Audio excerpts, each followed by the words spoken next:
कराची के इलाके सुरजानी टाउन में सीटीडी ने एक खुफिया इत्तला पर मकान पर छापा मारा तो वहां मौजूद दहशतगर्दों ने पुलिस पार्टी पर फायरिंग कर दी। फायरिंग के तबादले में दो सिक्योरिटी एहलकार जख्मी हो गए, जबकि पुलिस की जवाबी फायरिंग से दो दहशतगर्द मारे गए।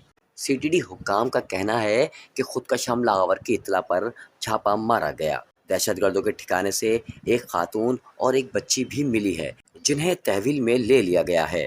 दहशतगर्दों की फायरिंग से दो सिक्योरिटी एहलकार भी जख्मी हुए, जिन्हें अस्पताल मुंतकिल कर दिया गया है। डीआईजी सीटीडी आसिफ एजाज शेख के मुताबिक छापे के दौरान एक खातून और एक बच्ची को भी हिफाजती तहवील में लिया है। जिस घर में छापा मारा गया उसका एक कमरा अब भी बंद है और शुबह है कि घर के अंदर बारूदी मवाद मौजूद हो सकता है। जराए का कहना है कि ये दहशतगर्दों का गिरोह कराची में किसी बड़ी कार्रवाई की प्लानिंग कर रहा था, जबकि दहशतगर्दों से मुकाबले के दौरान जख्मी होने वालों में head constable Mohammad Arshad, constable Mohammad Irfan Khan, constable Maula Bakhsh और कांस्टेबल आमिर रफ़ीक शामिल हैं।